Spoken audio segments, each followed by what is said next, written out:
Siasi o toa.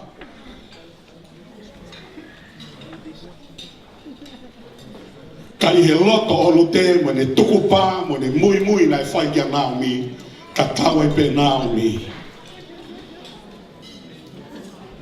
Ko ho o toa ko hoku o toa. Feitu te ke mate ai te tamate. Paka yaha te tatok mawai ai tatok mawai pe he mate.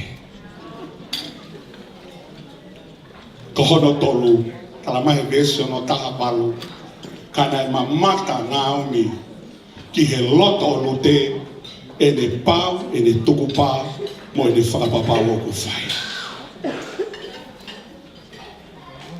Kau whatata mai a honi koe whamiri koe kāinga i tot i siasi whamiri lahi o e otua ko hi koe hokosia e lute hono taua taha i a koe.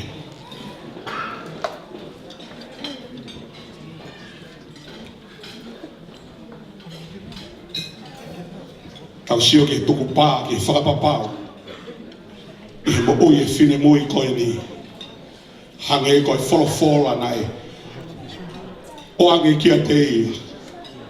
Koe ne mo ui o ke nima mafi ai o tua. Pe tau sio ke mo ui alu te ea me tu unga kia e aho koe ni. Ka inga, ngai friend.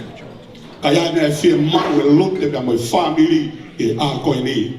Ko ho mou lotu, ko ho mou poupou, ko ho mou whakaloto lahi kia te ia. E whanonga anga pia mo e mo ui koe ni.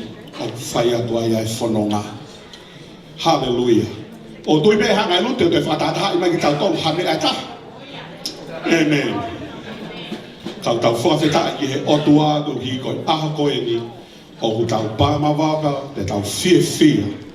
Ko hi ngā koe whiwhine mui koe ni. Tau e uata. Ke mui ke eki, ke whanongo kia mami pia mo teti. Ke connect, pia mo i whami, pia mo i kāinga lahi i e eki. O whalahi atu kia riki mou tonu, Luciane, o whatu kia riki koe.